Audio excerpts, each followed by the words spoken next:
My brother told me I'd never amount to anything at my high school graduation. Now he's applying to be MY janitor and doesn't know it's me. Before the story continues, kindly subscribe to support us. And while you're here, say hi and tell us where you're watching from. We cherish every comment. I'll never forget standing on that stage in June 2015, clutching my high school diploma with sweaty palms while scanning the audience for my family. The Detroit Community Arts Auditorium smelled like cheap perfume and anticipation. My mom sat front row, dabbing tears with a crumpled tissue. My little sister Keisha waved frantically, her braids bouncing. But Marcus, my older brother Marcus, he sat slouched with his arms crossed, face twisted like he'd swallowed glass. When I descended those stairs, floating on dreams of Howard University and a psychology degree, he intercepted me outside by the parking lot. "Congratulations, I guess," he sneered, tobacco on his breath. "Though I don't know why everyone's making such a big deal. You barely passed, Simone." My stomach dropped. I'd graduated with a 3.7 GPA. Before I could respond, he leaned closer, his voice dropping to a cruel whisper meant only for me. "Let me tell you something, little sis. You ain't special. This diploma." He flicked it with his finger. "Worthless. You'll be back here in 2 years, pregnant and broke, wondering where it all went wrong. You'll never amount to anything. I'm just the only one honest enough to say it." The words felt like acid on my skin. This wasn't sibling rivalry, this was assassination. People streamed past us, laughing and taking photos. Nobody heard him destroy me on what should have been my proudest day. Growing up, Marcus was everything I wasn't, at least according to Grandma Rose and half our neighborhood. 6'2" by 16, star point guard, charismatic smile that made church ladies swoon. That boy's going places, they'd coo while I sat invisible at the kitchen table doing homework. What they didn't see was the Marcus who'd steal money from mom's purse, blaming it on me. The Marcus who'd accidentally destroy my science fair projects the night before they were due. When he was 17 and I was 12, he convinced everyone I'd broken Grandma's antique vase. I was grounded for 2 months. Years later, Keisha admitted she'd seen him do it. "I was scared to tell," she whispered. "He said he'd make me sorry." By 18, Marcus had a basketball scholarship to Michigan State. The whole block threw a party. By 19, he'd lost it, caught selling weed in the dorms, grades in the toilet. He came home in disgrace, but somehow it became everyone else's fault. The racist coaches. The jealous teammates. His unsupportive family.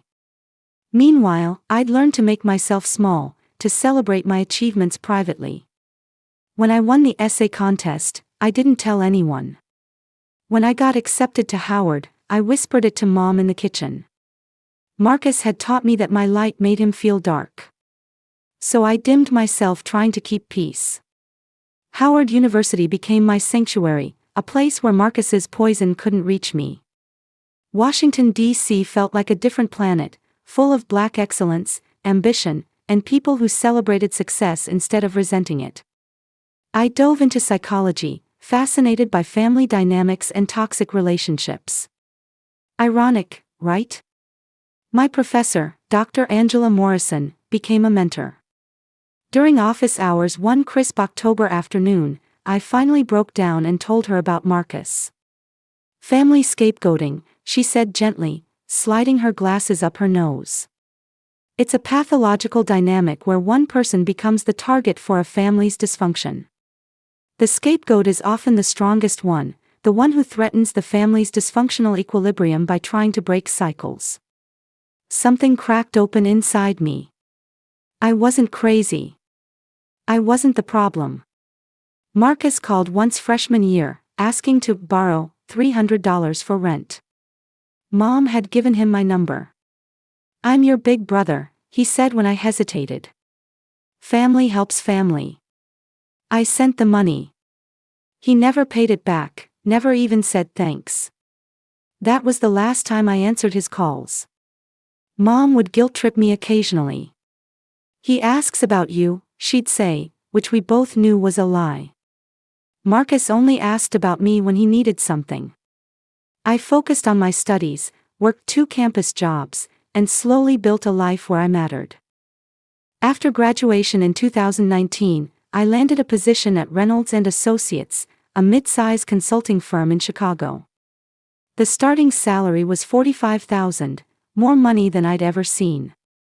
I sent Mom $500 that first month and cried in my studio apartment afterward, overwhelmed by the fact that I'd actually made it. My manager, Patricia Chen, saw something in me. "You have emotional intelligence," she said during my 3-month review. "You read rooms, understand people. That's rare and valuable." She wasn't wrong. All those years navigating Marcus's moods, predicting his explosions, learning to manage fragile egos, I developed skills that translated directly to corporate client management. By 2021, I was senior consultant. By 2023, I was director of operations. My team loved me because I actually listened, advocated for them, protected them from toxic bullshit. I'd lived through toxic bullshit. I knew what it did to people. Marcus, meanwhile, was still in Detroit doing God knows what. Mom's updates were vague and increasingly worried. "He's looking for work," she'd say. Or, "He's got some things in the works." Translation: Marcus was 32, living in Grandma's old house since she passed, bouncing between under-the-table jobs and unemployment. I felt a strange mixture of sadness and vindictive satisfaction. Then March 2024 changed everything. Reynolds and Associates acquired a struggling Detroit-based firm, Lakefront Consulting, planning to restructure it completely. They needed someone to relocate and oversee the transformation. "We want you," Patricia said over coffee at her favorite Loop Cafe. Full VP title, 20% raise, complete operational control. Turn that office around. Detroit. The city I'd fled. The place that held all my ghosts. "I need to think about it," I said, my coffee suddenly tasting like ash. But Patricia knew me too well. "Simone, you've been running from something since the day I met you. Maybe it's time to run towards something instead." She was right, and that pissed me off. I took the job. Signed the papers. Accepted the $160,000 salary. Became the youngest VP in company history at 27. The Detroit office was a disaster: poor culture, high turnover, outdated systems. But it was mine to fix. I arrived in August 2024 with a mandate for complete overhaul. Within 2 weeks, I'd fired 3 managers for harassment complaints they'd ignored. Within a month, I'd restructured the entire hierarchy. The staff was nervous but hopeful. "You actually care," my new assistant, Jennifer, said with surprise. "The last VP just collected a paycheck." Caring was easy.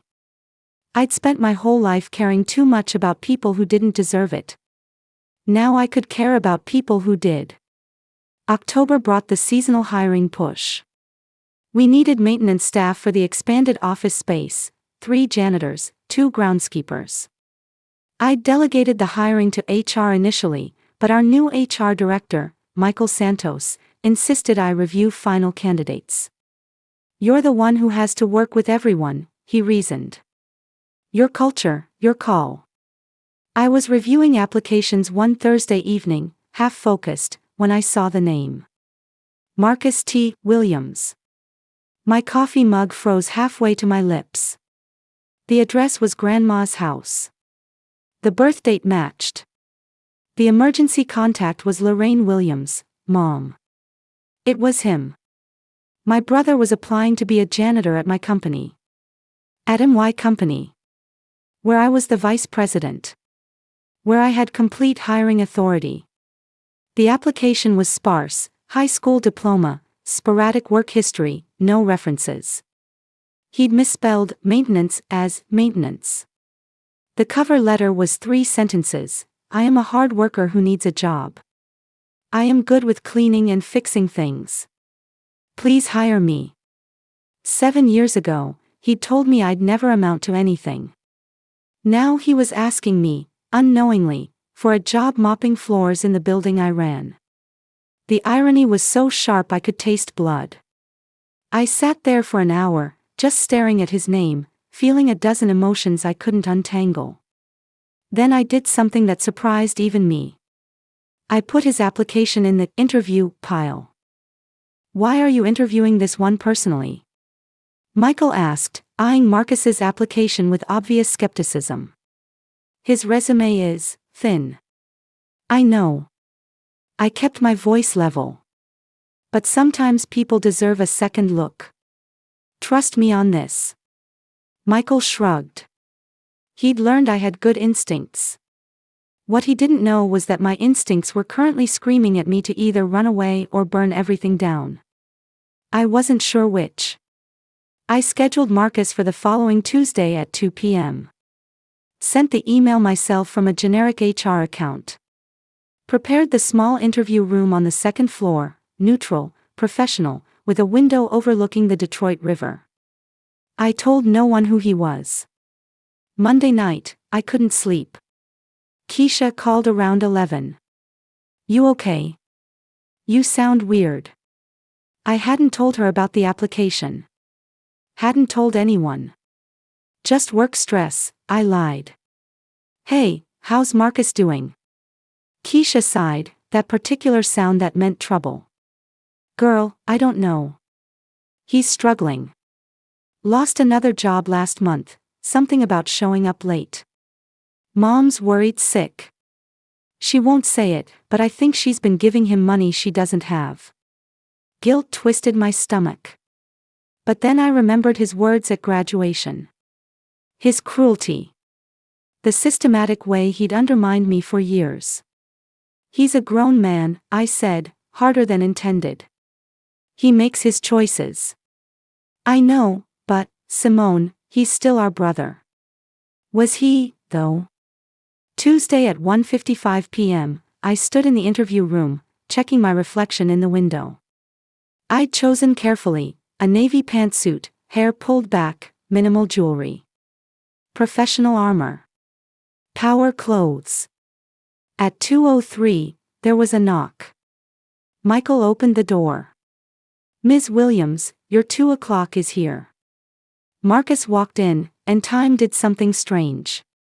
He looked older, deeper lines around his eyes, gray threading his temples.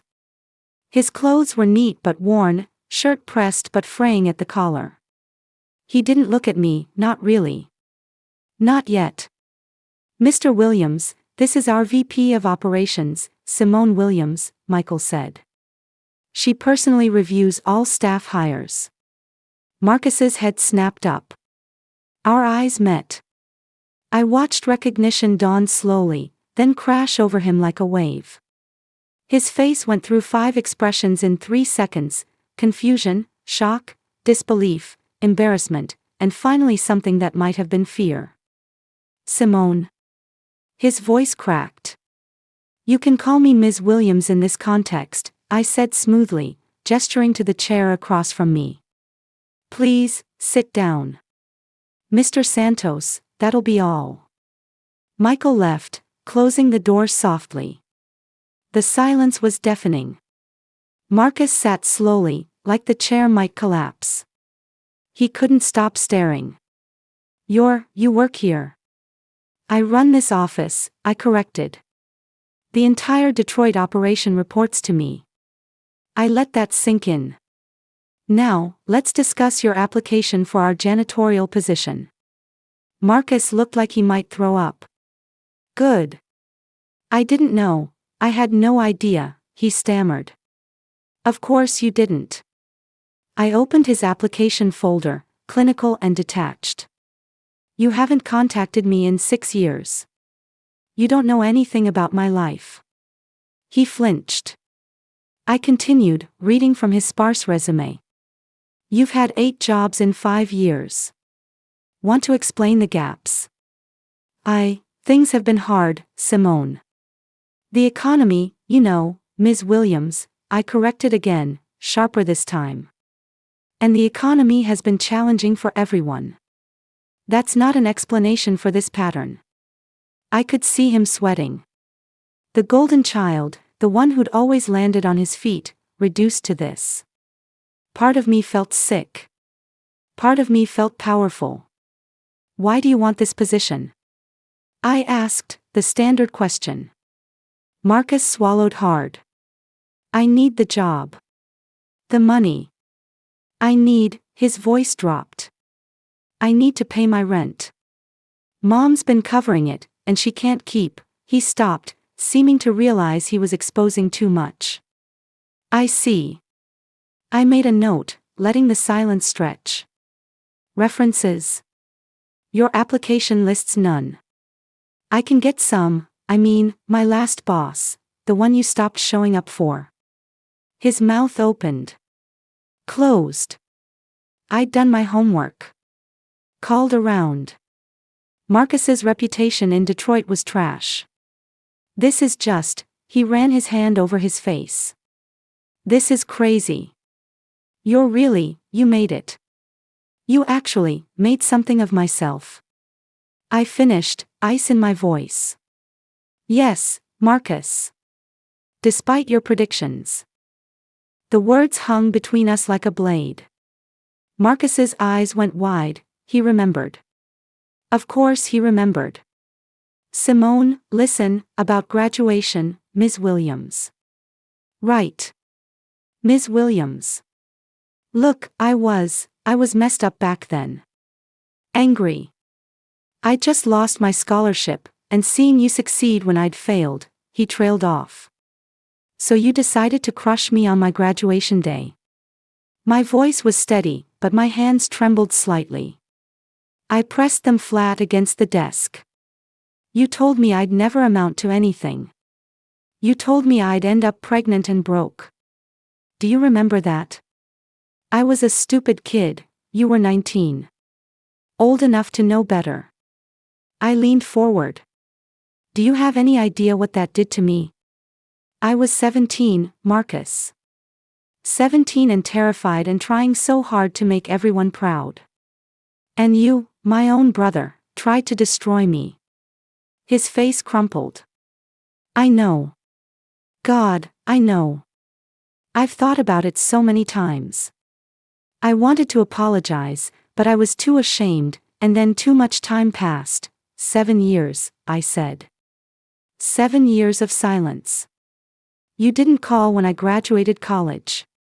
Didn't call when I got my first job. Didn't call when I made director. You called once, to ask for money. Marcus looked at his hands. I'm sorry. I'm so sorry, Simone. I was jealous. I've always been jealous. You were always smarter, stronger, better than me. And I couldn't handle it. The confession should have felt like victory. Instead, it felt hollow.